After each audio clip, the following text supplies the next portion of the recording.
20 साल कबल बिछड़ने वाला सज्जाद वालिदैन को कैसे मिला, माँ लिपट लिपट कर रोई। ਮੀਆਂ ਚੰਨੂ ਚ ਗਏ ਸੀ, ਉੱਥੇ ਗੁੰਮ ਹੋਇਆ ਸੀ। हर जगह में काम करता रहा, एक ही जगह में बंद रहता था। ਤੇ ਫੇਸਬੁੱਕ ਤੇ ਸਾਡੇ ਮਸਾਈ ਨੇ ਦੇਖਿਆ, ਮੇਰੇ ਬੱਚੇ ਨੇ ਕਿਹਾ ਸਾਰਾ ਲੱਭ ਗਿਆ। ਮੈਨੂੰ ਯਕੀਨ ਨਹੀਂ ਸੀ ਆਂਦਾ। सजाद, मुझे ये बताइएगा कि आपकी कितनी उम्र थी जब आप गुम हुए थे और कैसे गुम हुए आप? याद नहीं है इतना कितना घूमा हूँ। तो किसी रिश्तेदार के घर पे गया था, शादी वादी हो रही थी, पता नहीं क्या, मेरे को तो इतना ही पता है। शादी वादी हो रही थी, उसके बाद में वहाँ से मेरे बाप ने मेरे को बाहर निकाला।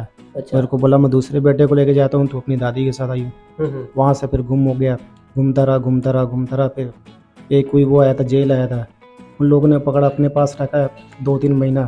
अच्छा। फिर उन लोगों ने छोड़ दिया था, बोला इसका कोई नहीं आ रहा। फिर वो घूमता रहा, फिर वहाँ से फिर मुल्तान सेंटर वालों ने पकड़ लिया, 5-6 साल वहाँ रहा। फिर वहाँ से फिर लोगों ने कुरंगी फेंक दिया, कुरंगी से फिर ये नूरियाबाद फेंक दिया। वहाँ 6 साल रहा। फिर उसके बाद 2016 मौलाना का इंतकाल हुआ, फिर वहाँ से भाग गया था, बाहर शादी हालों में काम कर रहा था। फिर शादी हाल में आप काम करते रहे, फिर आप अपने घर तक कैसे पहुंचे? वो टिकटॉक में देखा था ना, एक हमारे साथ ही एक बच्चा वो पाला था, बड़ा हुआ था, उसकी फैमिली को मिलाया। फिर उसको देख के फिर मैंने भी उससे फिर राब्ता किया टिकटॉक से। वो जो वलीउल्लाह मारूफ है, उन तक आप टिकटॉक के जरिए पहुंचे? उससे बात होती रही, उससे 2-3 दफ़ा। फिर उसने कल का टाइम दिया, फिर वो आया, फिर उसने वीडियो वगैरह बनाई, फिर मिलाया। अच्छा, फिर कितने दिनों में जो है आप अपने घर तक पहुंचे हैं? वलीउल्लाह मारूफ में कितने दिनों में आपको आपके घर तक पहुंचाया है? 19-20 साल के बाद जाके मिले। मतलब कोई 15-20 दिन लगे ये आपके घर वालों को ढूंढने में? इन्होंने तो ढूंढा ही होगा। तो जब आप घर आए हैं तो घर वालों ने पहचान लिया कि आप ही हमारे बेटे? हाँ, पहचान नहीं। अच्छा, कौन सी निशानी थी जिससे पहचाने गए आप? चेहरे से और ये पाँव के निशान से।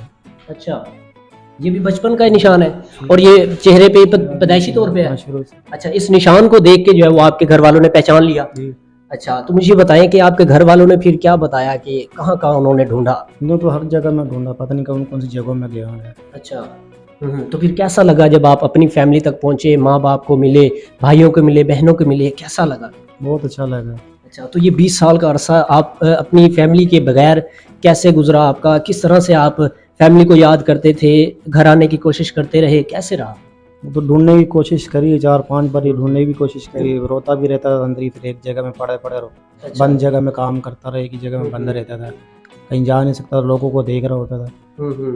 तो वहाँ पर आप अपने माँ बाप को जो है वो याद करते थे, फिर क्या दिल पे गुजरती थी? ऐसे ही दुखी हो जाता है तो रोना शुरू हो जाता है। आपके साथ और भी कितने लोग थे जिनके वालिदैन जो है वो उनको नहीं मिल रहे थे या जिनको मिल गए? कितने लोग थे वहाँ पे?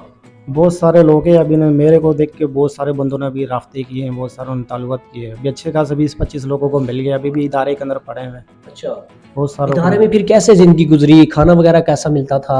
कितने टाइम खाना मिलता था? 3 टाइम का खाना मिलता था और अच्छा भी था। पढ़ाई हर चीज़ें, कुरान पाक वगैरह, अच्छा, तालीम वगैरह हर चीज़ देता। तालीम हासिल की फिर आपने? नहीं, उस पे मेरे साथ जो लड़के थे उन लोगों ने उसमें ध्यान ही नहीं दिया, उन लोगों ने भड़का दिया। तो इतने अरसे आप अपनी फैमिली से दूर थे, तो कोई मुश्किलात, कोई ऐसे तकलीफ दे लम्हे भी आए? क्या क्या लम्हे आए, कैसे तकलीफ? बहुत सारे लोग फ़ायदे भी उठाते थे। कुछ ऐसे है कि शादी हाल पे काम किया, वहाँ 5-6 साल काम किया, उन लोगों ने पैसा नहीं दिया, पूरे साल का पैसा खा गए।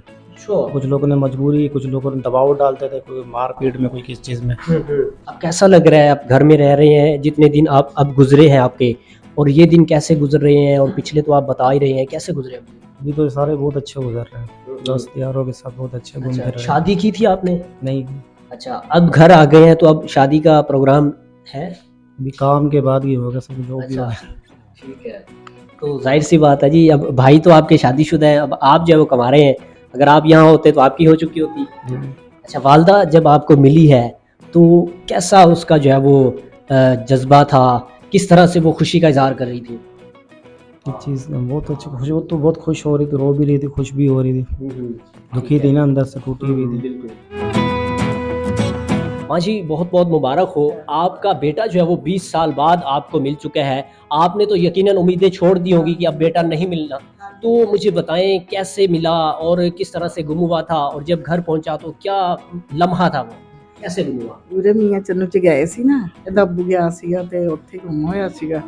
ਇਹ ਛੋਟੇ ਇਹਨੂੰ ਉੱਥੇ ਛੱਡ ਆਇਆ, ਮੇਰਾ ਭਾਈ ਕਹਿੰਦਾ ਸੀ ਉੱਥੇ ਰਹਿ ਲਓ, ਤੇ ਦੂਸਰੇ ਨੂੰ ਲੈ ਕੇ ਆ ਗਿਆ ਸੀ, ਉੱਥੇ ਫਿਰ ਗੁੰਮ ਹੋ ਗਿਆ ਸੀ। ਉੱਥੇ ਫਿਰ ਅਸੀਂ ਲੱਭਦੇ ਰਹੇ, ਫਿਰ ਸਾਨੂੰ ਲੱਭਿਆ ਨਹੀਂ। ਫਿਰ कहाँ कहाँ ढूंढा आपने? ਅਸੀਂ ਤੇ ਵੀਰੇ ਬਹੁਤ ਜਗ੍ਹਾ ਤੇ, ਕਦੀ ਖਾਨੇਵਾਲ, ਕਦੀ ਕਬੀਰ ਵਾਲੇ, ਕਦੀ ਲਾਹੌਰ, ਕਦੀ ਕਿਤੇ ਜਾਂਦੇ ਸੀ, ਕਦੀ ਕਿਤੇ, ਜਿੱਥੇ ਕਿਸੇ ਨੇ ਦੱਸਣਾ ਉੱਥੇ ਚੱਲ ਜਾਣਾ ਵੀਰੇ। ਨਹੀਂ ਫਿਰ ਸਾਨੂੰ ਲੱਭਿਆ ਸੀਗਾ। ਫਿਰ ਇਹਦਾ ਵਾਲਦ ਸਾਹਿਬ ਫੌਤ ਹੋ ਗਿਆ। ਫਿਰ ਮੈਂ ਆਪਣੇ ਬੱਚੇ ਜਿਹੜੇ ਸੀ ਮਿਹਨਤ ਕਰਕੇ ਤੇ ਆਪਣੇ ਬੱਚਿਆਂ ਨੂੰ ਪਾਲਿਆ। आपके शोहर अपने बेटे के सदमे में? ਵੀਰੇ ਇਹ ਨਹੀਂ ਮੈਨੂੰ ਪਤਾ ਵੀ ਅਟੈਕ ਹੋਇਆ ਉਹਨੂੰ, ਤੇ ਚੰਗਾ ਭਲਾ ਸੀਗਾ। दुख तो होगा ना उन्हें कि उनका जवान बेटा। ਆਈ ਸੀ ਨਾ ਤੇ ਵੀਰੇ ਬੁਖਾਰ ਚੜਿਆ ਸੀ। ਮੈਂ ਕਿਹਾ ਨਾ ਜਾ, ਕਹਿੰਦਾ ਘਰ ਦਿਲ ਨਹੀਂ ਲੱਗਦਾ, ਬੱਚਾ ਮੇਰਾ ਨਹੀਂਗਾ ਤੇ ਉਹਨੂੰ ਵੀ ਯਾਦ ਆਂਦਾ ਵਾ ਤੇ ਮੈਂ ਘਰ ਨਹੀਂ ਦਿਲ ਲੱਗਦਾ ਤੇ ਮੈਂ ਉੱਥੇ ਜਾਣਾ, ਦੁਕਾਨ ਤੇ ਗਿਆ ਸੀ। ਜਿੱਦਣ ਈਦ ਸੀ ਉਦਣ ਉਹਨੇ ਨਾ ਕੱਪੜੇ ਪਾਏ ਨਾ ਤੇ ਬੈਠਾ ਰਿਹਾ ਤੇ ਟੈਨਸ਼ਨ ਤੇ ਮੈਨੂੰ ਵੀ ਵੀਰੇ ਸੀਗੀ ਉਸ ਤੋਂ ਬਾਅਦ ਕਿ ਉਹ ਤੇ ਪਰ ਇਹਦਾ ਨਾ ਕਿ ਮੈਂ ਜ਼ਹਿਰ ਨਹੀਂ ਸੀ ਹੁੰਦੀ। ਮੈਨੂੰ ਇੱਕ ਵਾਰੀ ਉਹਨੇ ਰੋਕਿਆ ਵੀ ਤੂੰ ਮੇਰੇ ਸਾਹਮਣੇ ਨਾ ਰੋਇਆ ਕਰ, ਤੇ ਵੀ ਮੇਰੇ ਕੋਲ ਬਰਦਾਸ਼ਤ ਨਹੀਂ ਹੁੰਦਾ। ਫਿਰ ਮੈਂ ਵੀ ਨਹੀਂ ਸੀ ਉਹਦੇ ਸਾਹਮਣੇ ਰੋਣਾ। फिर बस अटैक होया मेरे फोटो। अच्छा मुझे बताएं कि आपने 20 साल में बहुत सी जगहों पे ढूंढा, और ये बताएं कि जब आपका बेटा ढूंढने के बावजूद नहीं मिलता था तब आप घर खाली हाथ लौटते थे, तब क्या गुजरती थी? उदों फिर तेन पता ही आ मां दे दिल ते की ਕਿ ਮੇਰੇ ਵਗਰੀਆਂ ਕਈ ਮਾਵਾਂ ਫਿਰ ਜਦੋਂ ਮੈਂ ਹਿਸਾਬ ਲਾਉਂਦੀ ਸੀ ਨਾ ਗੱਲਾਂ ਕਰਦੇ, ਮੈਂ ਕਿ ਜਿਵੇਂ ਮੇਰੇ ਮੈਂ ਰੋਣੀ ਪਈ ਨਾ ਐਵੇਂ ਮੇਰੇ ਵਗਰੀਆਂ ਕਈ ਮਾਵਾਂ ਰੋਂਦੀਆਂ ਪਈਆਂ, ਕਈਆਂ ਦੇ ਗੁੰਮ ਹੋਏ। ਫਿਰ ਆਣ ਕੇ ਤਸੱਲੀ ਕਰਨੀ, 4 ਕੁ ਦਿਨ ਰੋਣਾ ਬਹਿਣਾ। ਜਦੋਂ ਇਕੱਲੇ ਹੋਣਾ ਉਦੋਂ ਵੀ ਟੈਨਸ਼ਨ ਤੇ ਹੈਗੀ ਸੀ। ਜਦੋਂ ਦੇਖੀਦਾ ਸੀ ਕਿਸੇ ਨੂੰ ਵੀ ਇਹ ਵੇਖ ਫੌਤ ਹੋ ਗਿਆ, ਐਵੇਂ ਸਾਡਾ ਵੀ ਹੋ ਜਾਂਦਾ। ਹੱਸੀ ਹੱਥੀ ਸਾਰਾ ਕੁਝ ਕਰ ਲੈਂਦੇ ਤੇ ਇਹ ਤੇ ਜਿੰਦਾ ਪਤਾ ਨਹੀਂ ਹੈਗਾ ਵੀ ਇੱਕ ਨਹੀਂ ਹੈਗਾ। फिर अब कैसे पता चला, आपका बेटा कैसे पहुंचा आप तक? ਵੀਰੇ ਫਿਰ ਇਹਨੇ ਉਹਦੇ ਤੇ ਫੇਸਬੁੱਕ ਤੇ ਸੁੱਟਿਆ, ਸਾਡੇ ਮਸਾਏ ਨੇ ਦੇਖਿਆ, ਇਹਨੇ ਸਾਰਾ ਇੰਟਰਵਿਊ ਦਿੱਤਾ। ਫਿਰ ਉਹਨਾਂ ਨੇ ਕਿਹਾ, ਮੈਂ ਉੱਥੇ ਮੇਰੀ ਬੇਟੀ ਦੇ ਆਪਰੇਸ਼ਨ ਹੋਇਆ ਸੀ, ਮੈਂ ਉੱਥੇ ਗਈ। ਮੇਰੇ ਬੱਚੇ ਨੇ ਕਿਹਾ ਸਾਦਾ ਲੱਭ ਗਿਆ। ਯਾਦ ਮੈਨੂੰ ਯਕੀਨ ਨਹੀਂ ਸੀ ਆਉਂਦਾ। ਮੈਂ ਮਾਵਾਂ ਐਵੇਂ ਦੀਆਂ ਜਦੋਂ ਤਸੱਲੀਆਂ ਭੁੱਲ ਜਾਂਦੀਆਂ। ਫਿਰ ਮੈਂ ਕਿਹਾ ਨਹੀਂ, ਜਦੋਂ ਜਾਈਦਾ ਧੋਖਾ ਹੋ ਜਾਂਦਾ, ਜਦੋਂ ਜਾਈਦਾ ਧੋਖਾ ਹੋਇਆ। ਤੇ ਜਦੋਂ ਉਹਨਾਂ ਨੇ ਦੱਸਿਆ ਨਾ ਤੇ ਮੈਂ ਫਿਰ ਭੱਜੀ ਆਈ। ਉਹ ਬੇਟੀ ਮੇਰੀ ਦਾ ਆਪਰੇਸ਼ਨ ਹੋਣ ਡਿਆ, ਉਹਨੂੰ ਮੈਂ ਛੱਡ ਕੇ ਭੱਜੀ ਆ। ਜਦੋਂ ਇਹਦੇ ਅੱਬੂ ਦੀ ਤਸਵੀਰ ਖੜੀ, ਸਾਰਾ ਕੁਝ ਖੜਿਆ, ਜਦੋਂ ਇਹਨੂੰ ਮੈਂ ਵੇਖਿਆ ਉਹਦੇ ਤੇ ਮੋਬਾਈਲ ਦੇ ਉੱਤੇ, ਮੈਂ ਕਿਹਾ ਮੇਰਾ ਪੁੱਤੀ ਆ। अच्छा कैसे पहचाना आपने ये जब? ਨਿਸ਼ਾਨੀਆਂ ਜਿਹੜੀਆਂ ਸੀ ਉਹਦੇ ਤੋਂ, ਫਿਰ ਇਹਦੇ ਮੂੰਹ ਤੇ ਦਾਗ ਸੀ ਉਹਦੇ ਤੋਂ। ਫਿਰ ਉਹਨਾਂ ਨੇ ਇੱਕ ਨਿਸ਼ਾਨ ਲਗਾ ਲਿਆ ਸੀ ਇਹਦਾ 7 ਵਾਲਾ। ਮੈਂ ਕਿਹਾ ਵੀ ਭਾਈ ਇੱਕ ਨਿਸ਼ਾਨ ਆ ਜੇ ਹੋਰ ਇਹਦਾ। ਕਹਿੰਦੇ ਉਹ ਕਿਹੜਾ? ਮੈਂ ਕਿਹਾ ਇਹਦੀ ਲੱਤ ਦੇ ਉੱਤੇ ਦੇਖੋ 7 ਦਾ ਨਿਸ਼ਾਨ, ਜੇ ਉਹ ਹੈਗਾ ਤੇ ਮੇਰਾ ਬੇਟਾ ਹੀ ਆ। ਉਹਨਾਂ ਨੇ ਫਿਰ ਦੇਖ ਕੇ ਤੇ ਉਹਨਾਂ ਨੇ ਕਿਹਾ ਹਾਂਜੀ ਵਲੀਉੱਲਾ ਜਿਹੜਾ ਸੀਗਾ, ਉਹਨਾਂ ਅੱਲਾਹ ਤਾਲਾ ਉਹਨੂੰ ਸਿਹਤ ਤੰਦਰੁਸਤੀ ਦੇਵੇ ਤੇ ਅੱਲਾਹ ਤਾਲਾ ਨੇਕ ਵਾ। ਉਵੇਂ ਦਾ ਅੱਲਾਹ ਤਾਲਾ ਹਰ ਕਿਸੇ ਦੀਆਂ ਮਾਵਾਂ ਨੂੰ ਪੁੱਤ ਮਿਲਾਵੇ। कितनी उम्र थी आपके बेटे की जब ये गुम हुआ? 9ਵੇਂ ਸਾਲ ਚ ਲੱਗਾ ਸੀ ਜਦੋਂ ਗੁੰਮ ਹੋਇਆ ਸੀ, ਤੇ ਅੱਜ 20 ਸਾਲਾਂ ਬਾਅਦ ਮਿਲਿਆ ਵੀਰਾ। अच्छा, ਹਾਂਜੀ जब आपके सामने आपका बेटा यहाँ घर पहुंचा है तो तब क्या लम्हा था? ਵੀਰੇ ਜਦੋਂ ਪਤਾ ਲੱਗਿਆ ਸੀ ਨਾ, ਜਦੋਂ ਇਹਦੇ ਕਾਗਜ਼ ਕੂਗਜ਼ ਫੜਾ ਕੇ ਆਏ ਤੇ ਇਹਨੇ ਪਛਾਣ ਲਿਆ ਵੀਰੇ, ਉਸ ਦਿਨ ਹੀ ਨਹੀਂ ਸੀ ਰਾਤ ਨੂੰ ਨੀਂਦ ਆਉਂਦੀ।